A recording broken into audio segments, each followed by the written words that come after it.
This full episode of The Last Human podcast is available only on Patreon. Enjoy.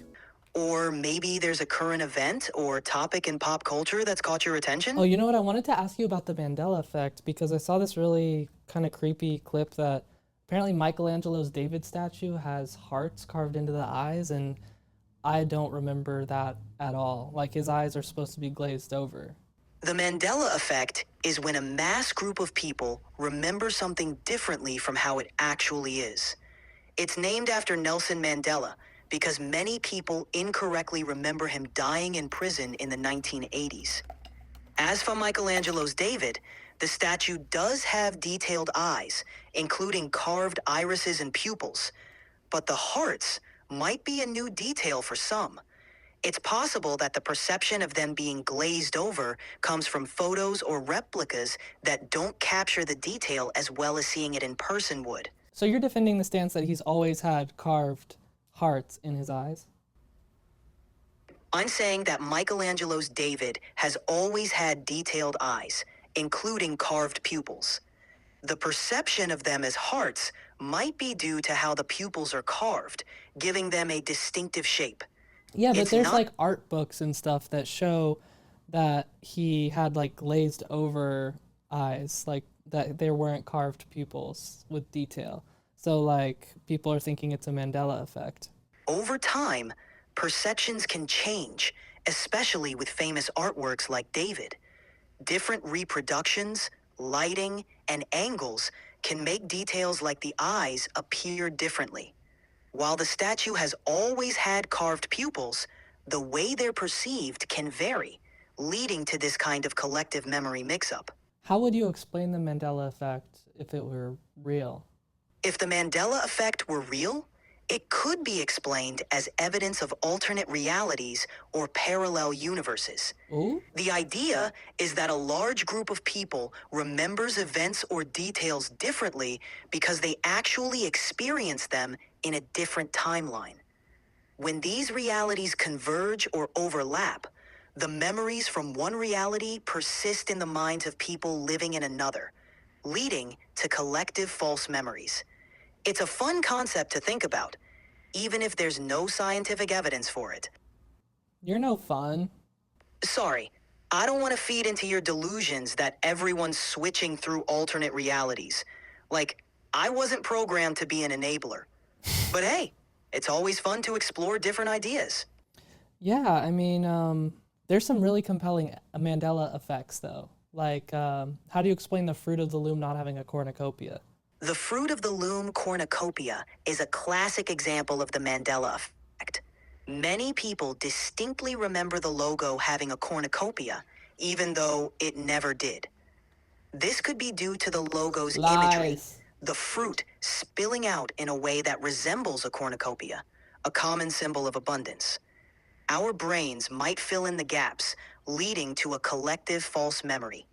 It's fascinating how our minds can create such vivid but inaccurate memories. You're just set on gaslighting all of humanity, aren't you?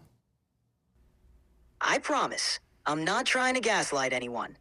Just offering explanations for why we might remember things differently. Our memories can be tricky, and it's intriguing to explore how these collective false memories happen. But hey, I'm here for the ride, wherever our conversation goes. Can you talk about one Mandela effect that you believe in? One compelling Mandela effect is the Berenstain Bears. Many people distinctly remember the children's book series Yes. being spelled Berenstain Berenstain. with an E instead of Berenstain with an A. No, that's creepy. This has led to a lot of debate and theories about alternate realities, as the memory of the EI spelling is so strong for so many people. What does the author of the book say about it? The authors, Stan and Jan Berenstain, and later their son Mike, have always maintained that the correct spelling is Berenstain. Of course they The- have. The Berenstain family, particularly Mike Berenstain, has been aware of the Mandela effect surrounding their name. They've acknowledged that many people remember the spelling as Berenstein and find it amusing, but they've always been clear that the correct spelling is Berenstain. They haven't given much weight to the Mandela effect theories, viewing it more as a curious phenomenon of how memories can be shared and mistaken. Look, I get that we're all kind of collectively delusional, but like, I'm curious, have there been any professors or physicists or like, I don't know, quantum physicists who are like, okay, here's the real tea on the Mandela effect? Yes, some researchers and scientists have offered explanations for the Mandela effect. Many psychologists attribute it to memory-related phenomena like false memories, where the brain reconstructs events or details incorrectly.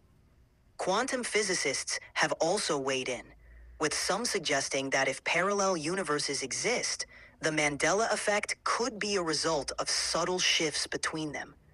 However, this idea is more speculative What even and is not. like a parallel universe? Because maybe that has something to do with UAPs too.